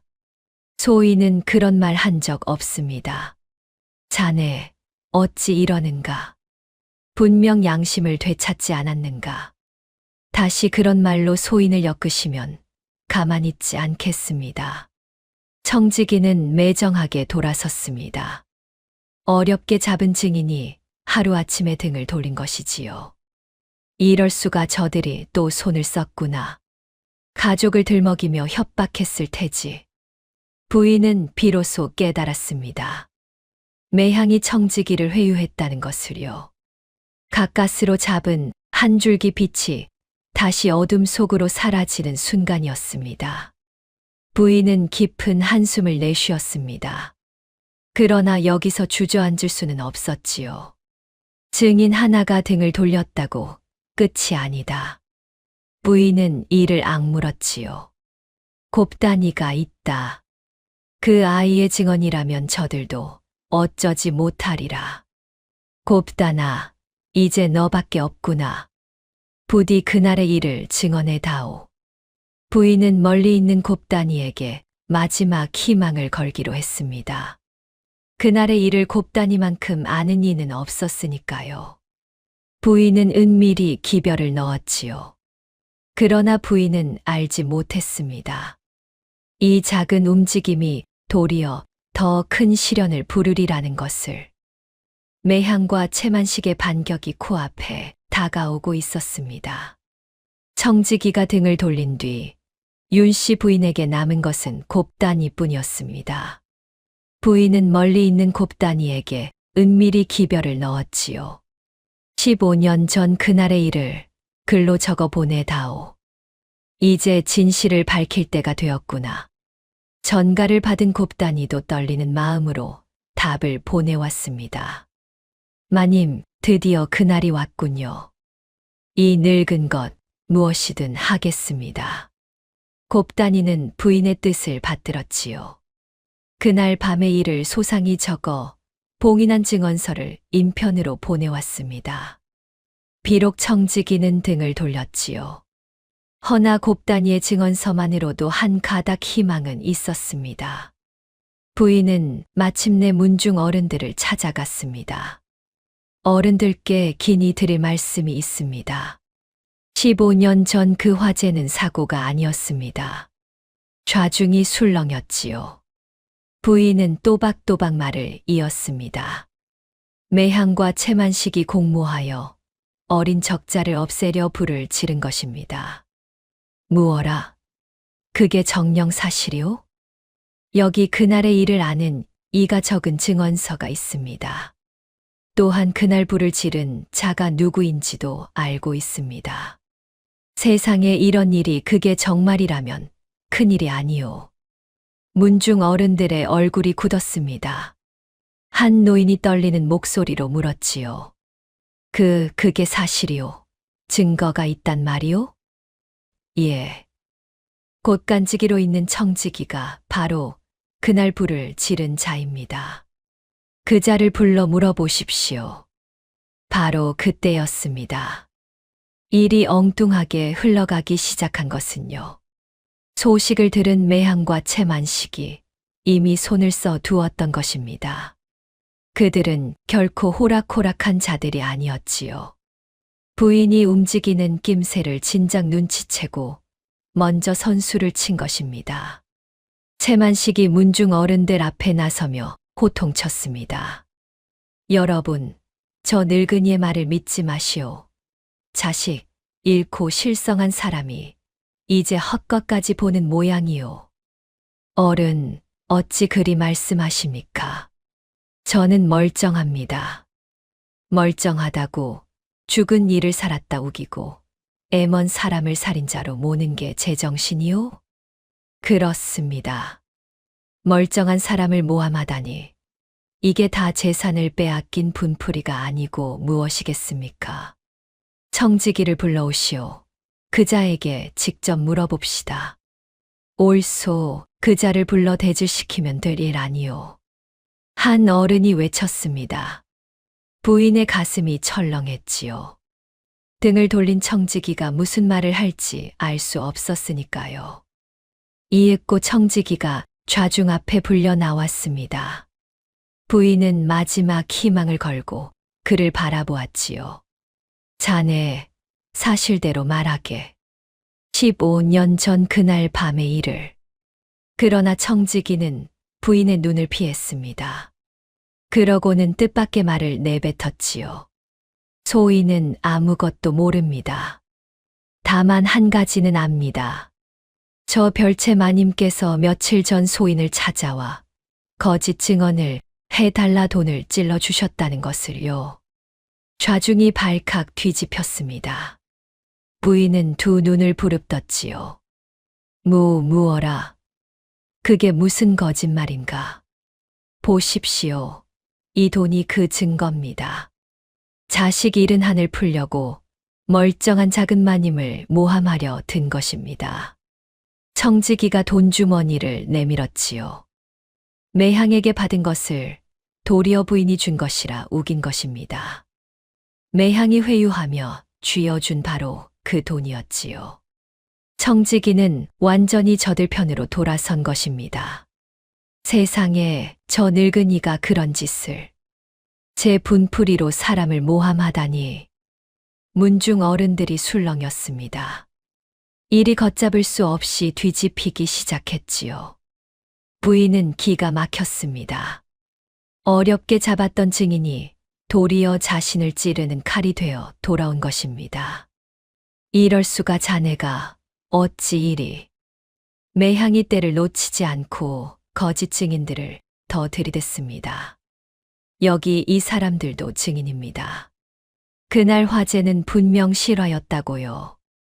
맞습니다요. 그날 부엌 불씨가 옮겨붙은 게 분명합니다요. 거짓 증인들이 입을 모아 떠들었습니다. 부인의 주장은 점점 힘을 잃어갔지요. 그러면 이 증언서는 무엇이오? 곱단이라는 자가 적은 이 글은? 부인이 봉인된 증언서를 내밀었습니다. 그러나 채만식은 코웃음을 쳤지요. 종이 쪼가리에 적은 글을 누가 믿겠소? 누가 썼는지도 모르는 것을. 이것이야말로 늙은이가 꾸며 낸 모함의 증거외다. 아니 되오. 그것을 함부로 다루지 마시오. 함부로. 이런 모함의 증거는 이렇게 없애버리는 게 마땅하지. 채만식은 도리어 그 증언서를 빼앗아 갈기갈기 찢어버렸습니다. 부인은 망연자실했지요. 아니 되오. 그것은. 여러분 보십시오. 이 늙은이가 가문을 어지럽히고 있소이다. 죽은 적자를 들먹이며 온 집안을 발칵 뒤집어 놓다니 이는 가문에 대한 큰 죄요. 채만식의 호통에 문중 어른들의 마음이 흔들렸습니다. 거짓 증인은 넘쳐나는데 진짜 증거는 사라지고 없었으니까요. 결국 일은 거꾸로 뒤집혔습니다. 부인이 도리어 가문을 어지럽힌 죄인으로 몰린 것이지요. 저 늙은이를 별채에 가두시오. 다시는 헛소리를 못하도록. 이것이 어찌 헛소리란 말이냐. 너희가 죄를 덮으려는 것이지.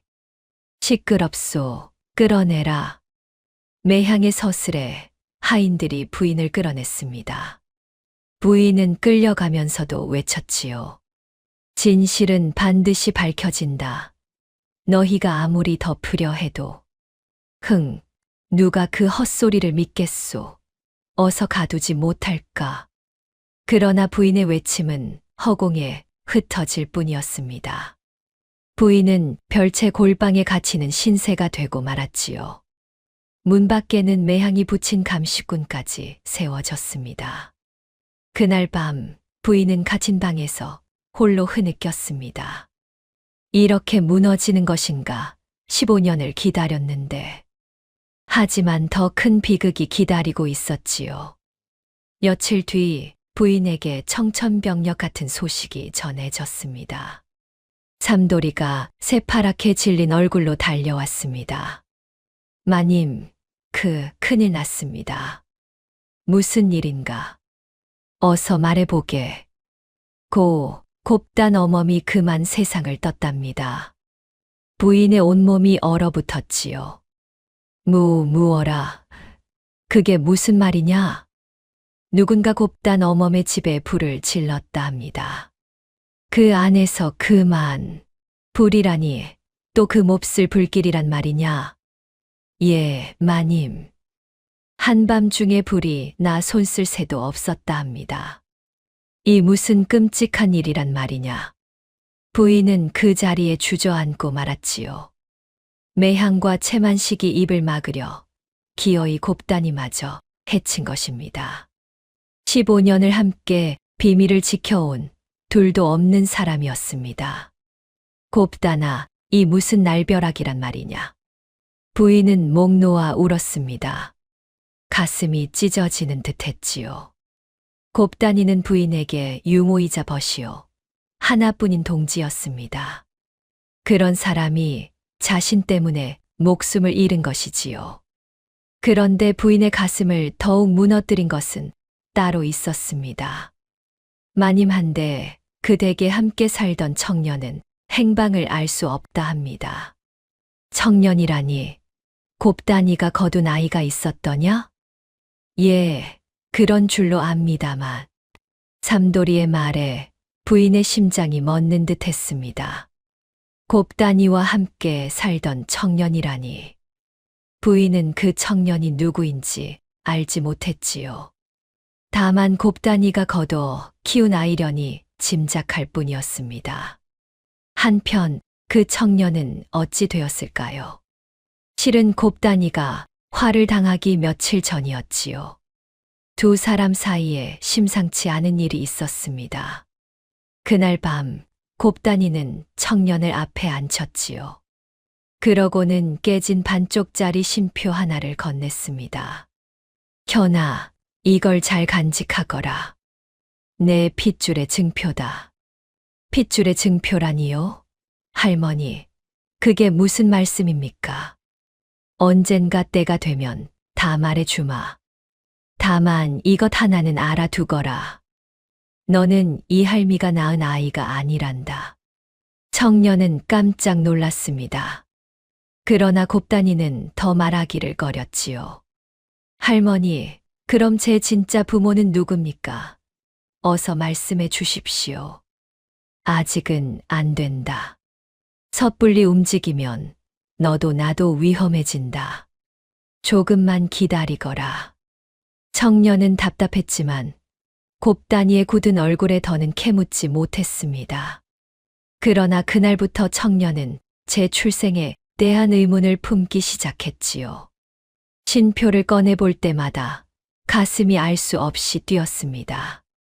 그런데 며칠 뒤 곱다니가 끝내 화를 입고 만 것입니다. 미처 진실을 다 듣기도 전에 말이지요. 부랴부랴 돌아온 청년은 잿더미가 된 집 앞에서 무너졌습니다. 할머니, 할머니, 어디 계십니까? 이복에 그 댁노인은 그만 화를 입으셨다네. 이웃의 말에 청년은 다리가 풀려 주저앉았지요. 그럴 리가 어제까지 멀쩡하셨는데. 청년은 잿더미를 헤집으며 통곡했습니다. 그러다 문득 곱다니가 남긴 말이 떠올랐지요. 할머니께서 분명 무언가를 아셨다. 누군가 그 입을 막으려 불을 지른 것이 틀림없어. 청년은 이를 악물었습니다. 곱다니의 죽음은 결코 사고가 아니었지요. 청년은 직접 진실을 캐기로 했습니다. 우선 곱다니가 살던 동네 사람들을 일일이 찾아다니며 수소문했지요. 혹 우리 할머니께서 옛날 어느 댁에서 유모를 사셨다는 말을 들은 적 있소. 글쎄 아주 오래전 한양 어느 큰 댁에서 오셨다고는 들었네. 큰 댁이라면 어느 댁이요? 채시성을 쓰는 대감댁이라 했던가. 청년의 머릿속에 번개가 스쳤습니다. 채 대감댁. 저작거리에서 자신을 구해준 그 노부인이 사는 바로 그 집이었지요. 깨진 신표, 곱다니의 죽음, 그리고 그 노부인. 흩어진 조각들이 하나의 그림으로 맞춰지기 시작했습니다. 그 어르신을 찾아가야 한다. 모든 답이 거기 있다. 청년은 신표를 꼭 쥐고 곧장 한양길을 재촉했습니다. 곱다니의 죽음에 얽힌 진실. 제 손으로 반드시 밝혀내고야 말겠다는 각오였지요. 그러나 부인은 알지 못했습니다. 그 청년이 바로 제 친아들이라는 것을요. 곱다니가 죽고 행방마저 묘연해진 그 청년. 실은 저작거리에서 제 목숨을 구해준 바로 그 은인이었지요. 부인은 모든 것을 잃은 듯 했습니다. 증인도 사라지고 증거도 찢겼지요. 둘도 없는 동지 곱단이마저 세상을 떠났습니다. 그리고 자신은 골방에 갇힌 신세였지요. 이제 정말 끝인가? 곱단이도 가고 증거도 사라지고 부인은 차디찬 방바닥에 엎드려 흐느꼈습니다.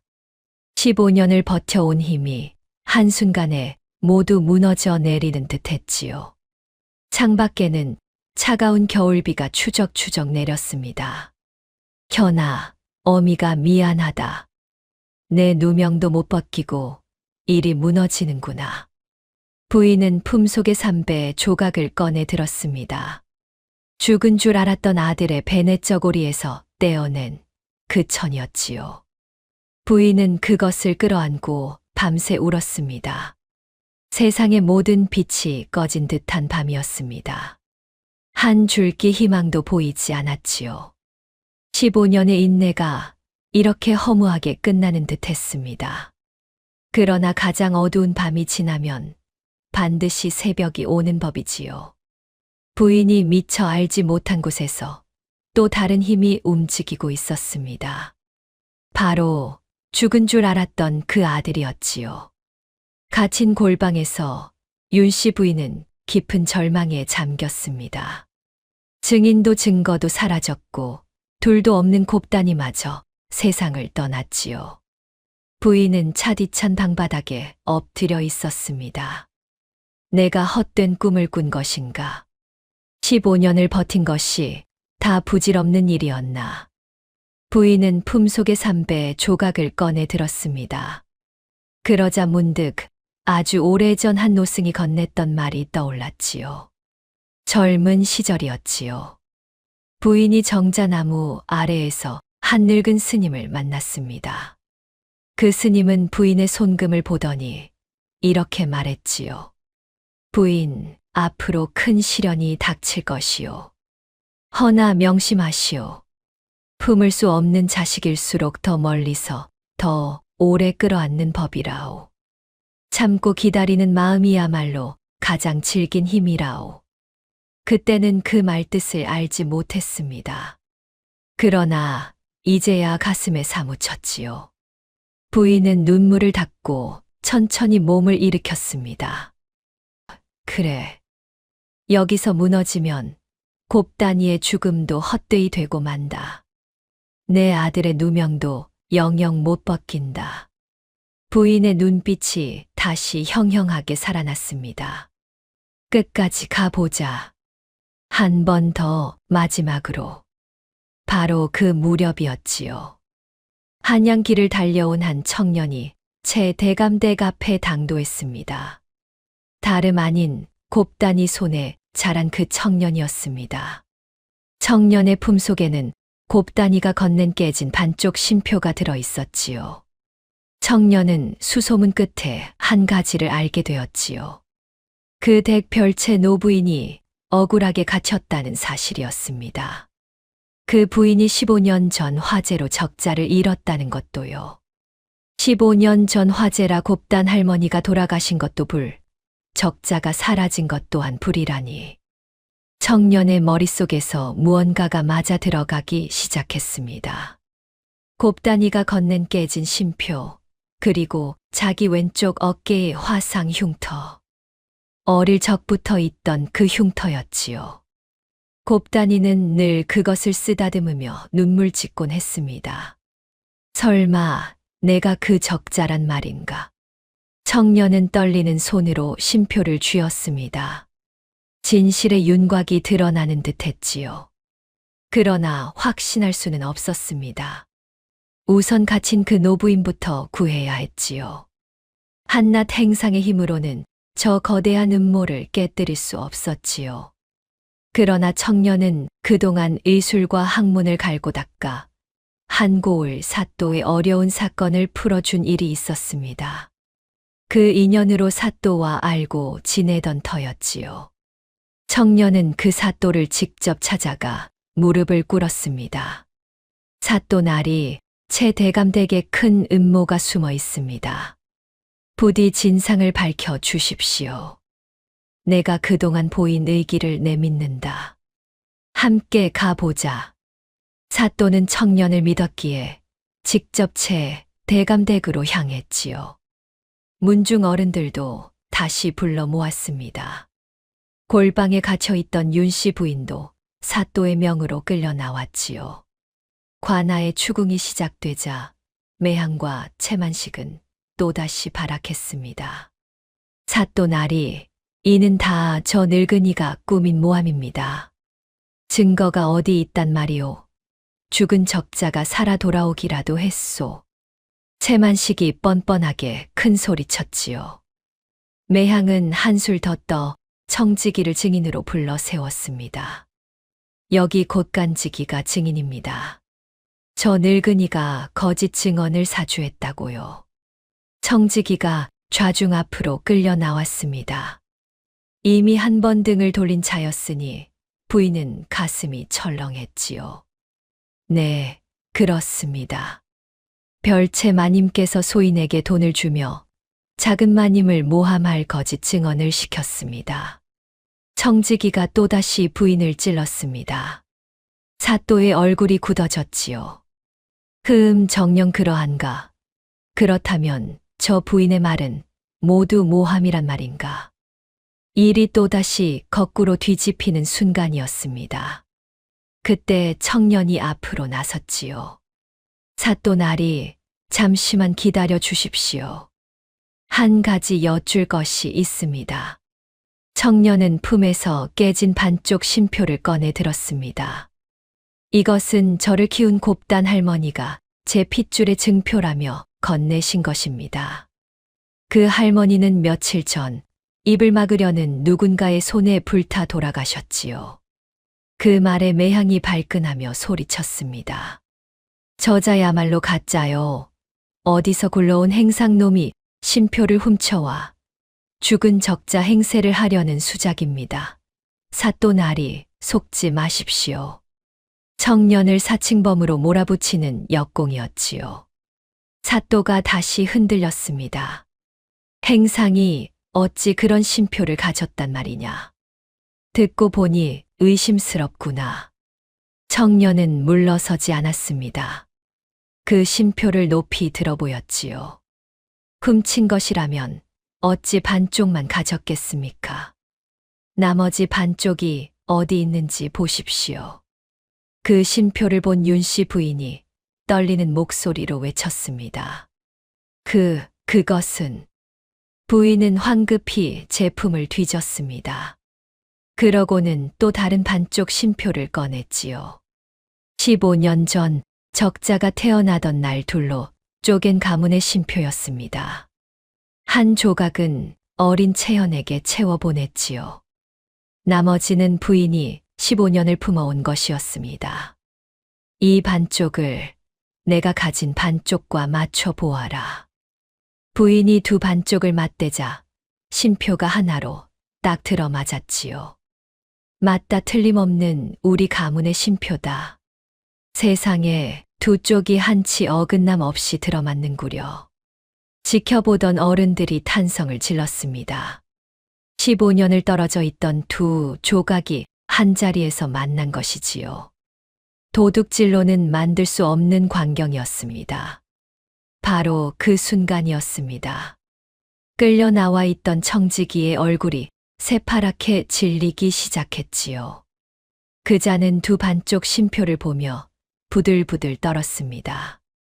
저 신표는 15년 전 그 댁 도련님이 옷섭에 차고 있던 바로 그것이. 청지기는 신음하며 홀린 듯 청년의 얼굴을 바라보았지요. 그 어린 도련님이 살아 있었단 말인가. 내가 죽인 줄로만 알았던.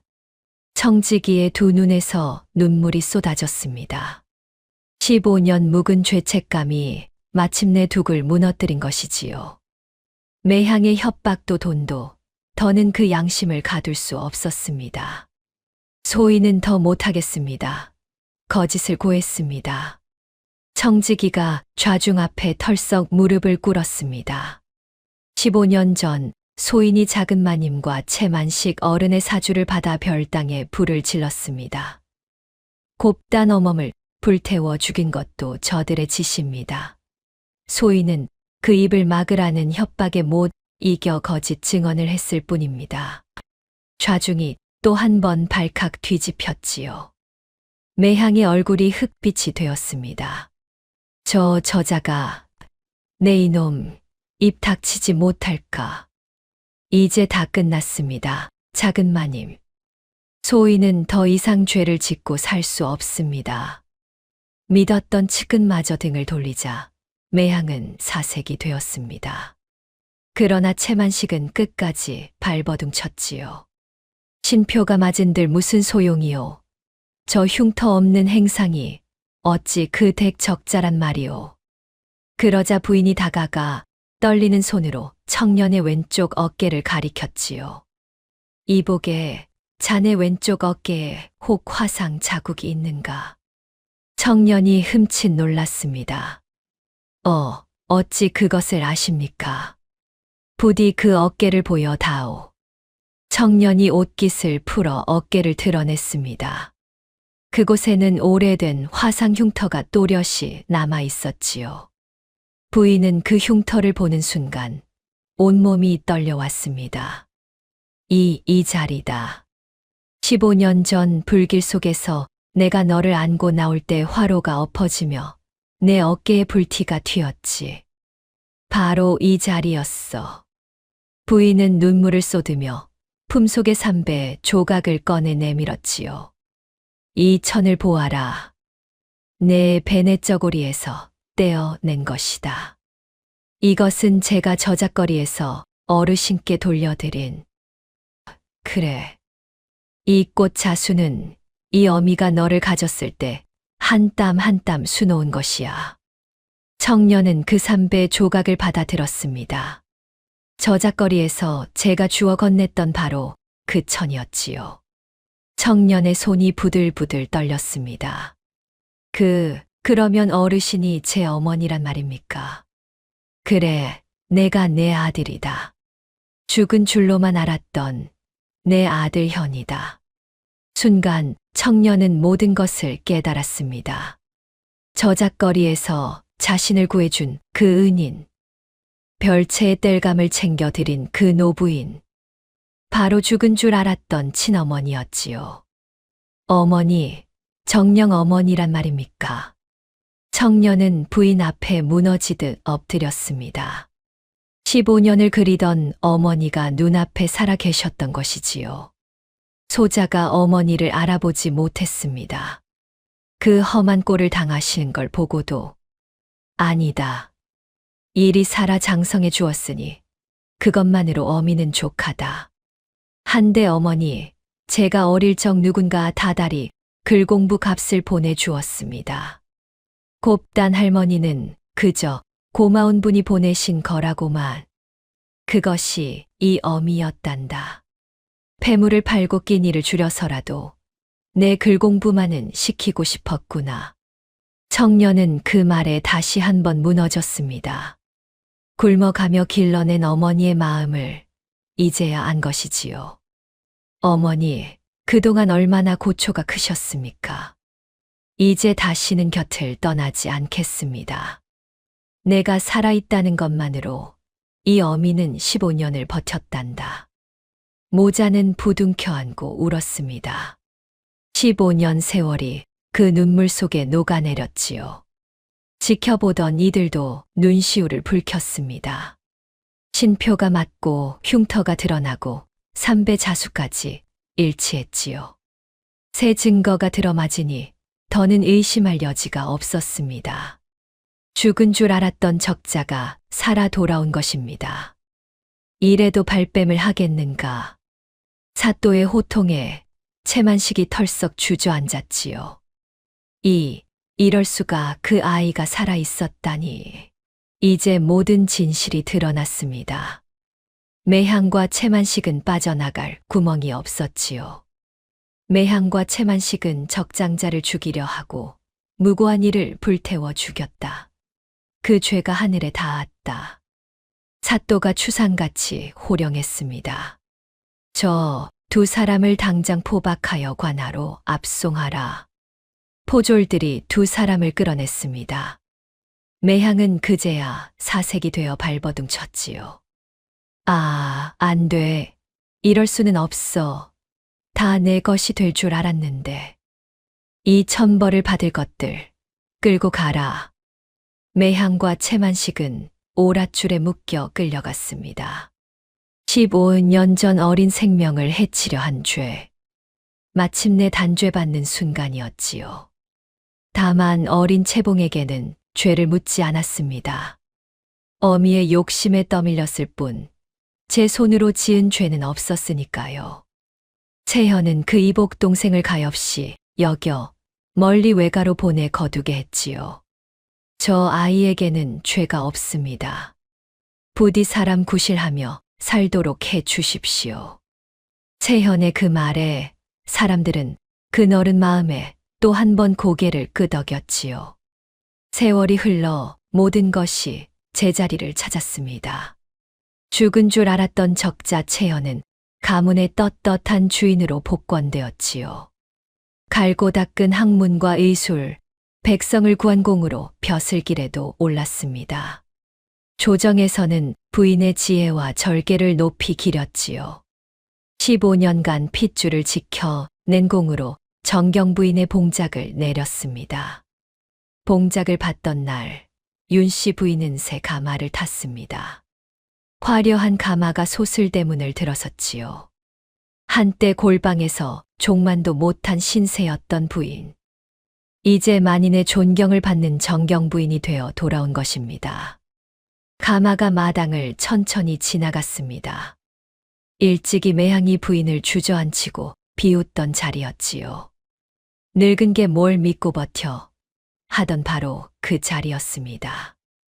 이제 그 자리를 부인의 새 가마가 당당히 지나갔습니다. 아들 채현이 가마 곁을 지키며 걸었지요. 어머니, 이제 다 끝났습니다. 편안히 모시겠습니다. 고맙구나, 내 아들아. 이 어미가 참 오래도 기다렸구나. 부인의 얼굴에 15년 만에 환한 웃음이 피어났지요. 곁에서 늙은 종 삼돌이가 눈물을 훔쳤습니다. 마님, 아니 대부인 마님. 소인이 이날을 다 보는구먼요. 삼돌아, 그동안 자네가 큰 힘이 되어 주었네. 고맙네. 부인은 품속의 삼배 조각을 가만히 어루만졌습니다. 이제는 멀리서가 아니라 곁에서 아들을 안을 수 있게 되었지요. 그 오랜 그리움이 마침내 봄볕처럼 풀어졌습니다. 여러분, 이 이야기가 우리에게 전하는 바가 무엇이겠습니까? 품을 수 없는 자식일수록 더 멀리서 끌어안는 어미의 마음이지요. 그리고 참고 기다리는 마음이야말로 가장 질긴 힘이라는 것입니다. 모진 세월을 견뎌 낸 어머니의 사랑이지요. 그 사랑이 끝내 진실을 밝히고 잃었던 것을 되찾게 했습니다. 다음 영상을 빠르게 만나보시려면 좋아요와 구독을 눌러주세요. 지금 화면에 나오는 더 재미있는 영상들도 함께 해주세요. 그럼 모두 행복한 하루 보내세요. 감사합니다.